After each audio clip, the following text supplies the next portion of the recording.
আমি বিয়ে করে বউ আনছি না ফোন চালানোর জন্য রোবট আনছি? যখনই বাসায় আসি তখনই দেখি ফোন চালাচ্ছ। সবসময় ফোন চালাও। ভালো করে চিন্তা করে দেখো, যদি ফোন না চালাই তাহলে কিন্তু মুখ চালাবো।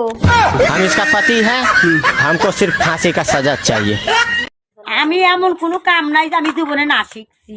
আমার কারো কাছে যাওয়া লাগে না, আমি মাস্টার ছাড়া পড়ালেখা করছি। তুমি কোন ক্লাস পর্যন্ত পড়ছো? আমার বাংলাদেশে পড়া শেষ।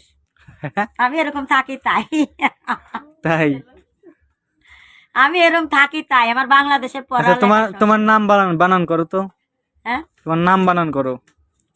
ব, হ্যাঁ ল, হ্যাঁ রহি, হ্যাঁ। মা। বল রহিমা। রহিমা। 1 মিনিট, আমি বোর কাছে শুনে তোরে জানাচ্ছি। এই শোনো, আমার বন্ধুরা থাইল্যান্ড যাচ্ছে 2 মাসের জন্য, কিছু স্পেশাল জিনিস কিনবে, আমিও কিনবো। যাও, সমস্যা নেই। ভদ্রছেলের মতো 1 সপ্তাহ পর ফেরত আসবা। তা না হলে তুমি যে স্পেশাল জিনিস কিনতে যাচ্ছ না, সেটা আমি এখানে বিক্রি করা শুরু করব। দোস্ত তোরা যা, আমি যাবো না।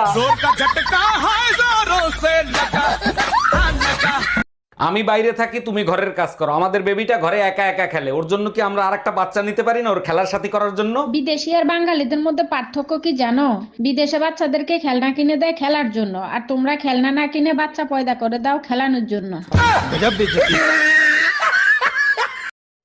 কি রে, কি হয়েছে? কান্দোস কে? আজকে আমারে ভ্যাকসিন দিছে। ভাইরাসের ভ্যাকসিন? হ্যাঁ, করোনা ভাইরাসের ভ্যাকসিন। ব্যথা পাইছোস? আরে না, ব্যথা পাই নাই। তা কান্দোস কে? সিআরপি নিতেই ভুইলা গেছি। এর আগে 3টা বিয়ে করছো, তারপর আমারে বিয়ে করছো, তারপরও নিজের নির্দোষ দাবি করো। না, আমি নির্দোষ দাবি করতেছি না। আমি যখন জানি, আমি কেন নিজেকে নির্দোষ দাবি করব? আমি দোষী। তাইলে কেন আমারে বিয়ে করছিলা? তখন আমার আবেগে কাজ করছে, বিবেক কাজ করে নাই। हम इसका पति है, हमको सिर्फ फांसी का सजा चाहिए। ভাবি, আপনার ফোন নাম্বারটা আমারে দিবেন? লেখেন 0 দিয়া 15টা জোতার বাড়ি, 11টা জাটার বাড়ি, 44টা বেলুনের বাড়ি, 99টা গালি, 56 দ্বারাই আপনার নামে মামলা করব। ঠিক আছে ভাবি, আমি সময় মতো হাজিরা দেব। এবার শিক্ষা হয়েছে, পাইছো টুম্বা ভাবির নাম্বার? मौत को छू के टक से वापस आ सकता हूँ।